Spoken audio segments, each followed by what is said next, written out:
semua manusia sudah berdosa. Mungkin kalau ditanya dari kawan-kawan kita atau orang di kampung kita, kita ini orang baik. Tapi firman Tuhan tetap berkata, semua manusia sudah kehilangan, sudah berdosa dan kehilangan kemuliaan. Sudah ditayangkan, ya. Jadi kita ini diciptakan Tuhan dalam Kejadian 1 segambar dengan Dia. Tuhan itu mulia, percayakah saudara Tuhan itu mulia? Jadi kita diciptakan segambar dengan Tuhan. Berarti kita juga mulia, mencerminkan gambaran kemuliaan Tuhan. Tapi karena dosa, hilang kemuliaan Tuhan. Makanya kita diselamatkan Tuhan supaya kemuliaan Tuhan itu dikembalikan Tuhan. Ciptaan yang segambar dengan Tuhan itu dipulihkan Tuhan. Haleluya. Dunia ini tidak bisa melihat Tuhan. Tuhan ada di sorga. Tuhan Yesus ya beberapa tahun, 3 tahun ada di bumi, tapi kemudian dia kembali di sorga. Dia datang untuk menyelamatkan kita, kembali di sorga. Lalu kita semua yang sudah percaya Yesus tinggal di sini tidak segera mati, karena ada rencana Tuhan bagi kita yang paling utama, mengembalikan kita kepada rencana yang semula, menciptakan kita segambar dengan Tuhan, mulia, supaya kita dipulihkan. Jadi saya dan saudara, kalau tadinya sebelum selamat banyak berbuat yang tidak baik, dipulihkan menjadi segambar dengan Tuhan. Tuhan itu Tuhan yang mulia, tidak ada dosa padanya, Tuhan yang kudus, Tuhan yang mengasihi, Tuhan yang berkuasa. Saya bacakan Kejadian 1. Kejadian 1 ayat 26 sampai 28. Berfirmanlah Allah, baiklah kita menjadikan manusia menurut gambar dan rupa kita, supaya mereka berkuasa atas ikan-ikan di laut, burung-burung di udara, dan atas ternak, dan atas seluruh bumi, dan atas segala binatang melata yang merayap di bumi. Maka Allah menciptakan manusia itu menurut gambarnya. Menurut gambar Allah diciptakannya dia, laki-laki dan perempuan diciptakannya mereka. 28. Allah memberkati mereka. Lalu Allah berfirman pada mereka, beranak cuculah, bertambah banyak, penuhilah bumi, taklukkanlah itu, berkuasalah atas ikan-ikan di laut, burung-burung di udara, dan atas segala binatang yang merayap di bumi. Haleluya. Jadi kita diciptakan segambar dengan Tuhan. Kita diciptakan untuk bertambah banyak, berganda-ganda, dan kita diciptakan untuk berkuasa. Sesudah berdosa, saudaraku, ini semuanya hilang. Kemuliaan Allah hilang. Kita bukan lagi berkuasa, bahkan kita menjadi hamba dosa. Ya, Roma 6 berkata, dulu sebelum kita terima Yesus, kita hamba dosa. Sekarang sesudah terima Yesus, kita hamba kebenaran. Hamba itu artinya kepada siapa kita patuh, taat, kita hambanya. Kalau kita taat kepada dosa, kita hamba dosa. Itulah sebelum kenal Yesus. Sesudah kita kenal Yesus, kita sekarang hamba Yesus. Itulah yang membuat kita bisa dipulihkan Tuhan kembali seperti ciptaannya dulu, rencananya dulu waktu menciptakan manusia.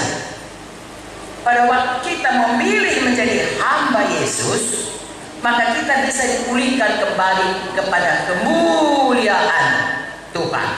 Kemuliaannya segambar dengan Tuhan. Tidak satu hari, hari lepas hari, sampai kita mati.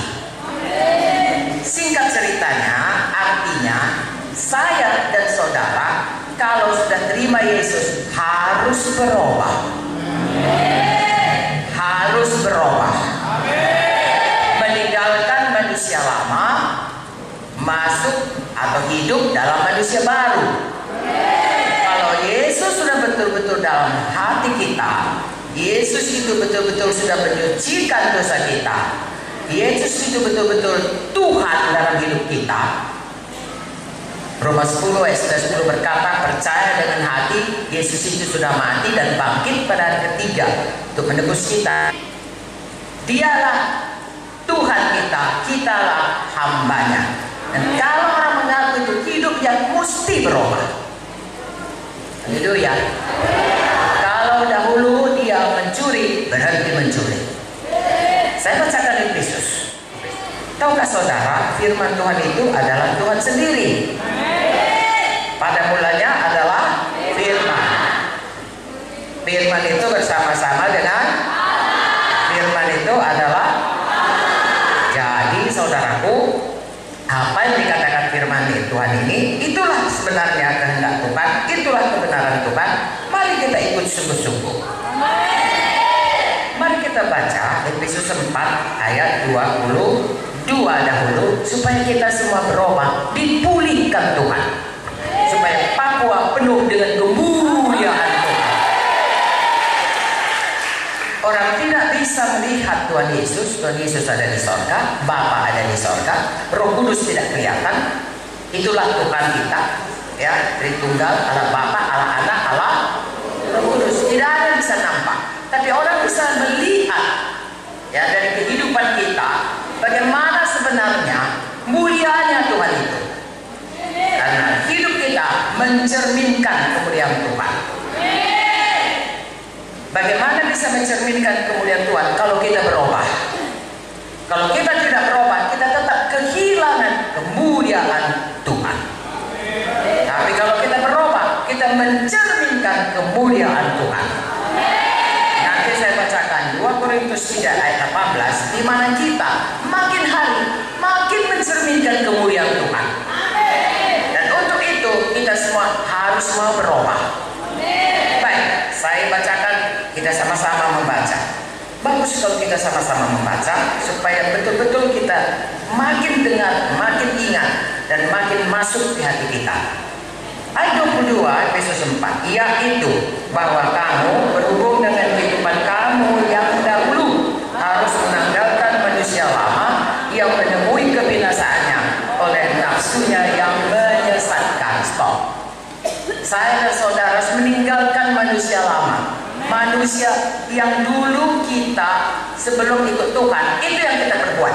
Tinggalkan itu. Itu sebabnya kita semua mau dibaptis. Pada waktu kita dibaptis, kita berkata, atau pendeta mendoakan kita, membaptiskan kamu, menenggelamkan kamu, sama seperti Yesus mati, dikuburkan, kita pun menguburkan manusia lama kita. Kalau sudah dikuburkan, saudaraku, gak ada lagi bangkit, kecuali kalau dia gak mati. Kalau dia mati, dikubur, gak ada lagi. Seharusnya begitulah manusia lama atau hidup kita yang berdosa dulu. Kita kuburkan, tinggalkan itu semuanya, jangan biarkan lagi bangkit. Bagaimana caranya? Ayat 23, supaya kamu dibaharui di dalam roh dan pikiranmu. Tapi roh dan jiwa, pikiran kita itu harus berubah. Karena dari situlah manusia lama itu bertindak. Bagaimana pikirannya, bagaimana rohnya di dalam, bagaimana kehendaknya, itulah yang menjadikan dia. Kalau pikirannya baik, dia jadi orang baik. Kalau pikirannya najis, dia akan jadi orang najis, melakukan hal yang najis. Itu sebabnya harus dibaharui. Roma 12 ayat 1 dan 2 berkata, supaya kita membaharui pikiran kita ini, sehingga kita tahu apa kehendak Tuhan, apakah yang baik, yang berkenan dan yang sempurna. Makanya saya dan saudara baca skriptur saudara tiap hari. Setia kebahagiaan. Jadi pelaku firman. Lalu dengan demikian saudara, terus saudaraku membaharui pikiran dan terus berjalan dalam ayat 24, mengenalkan manusia baru yang telah diciptakan menurut kehendak Allah di dalam kebenaran dan kekudusan yang sesungguhnya. Saya dan saudara berubah. Haleluya.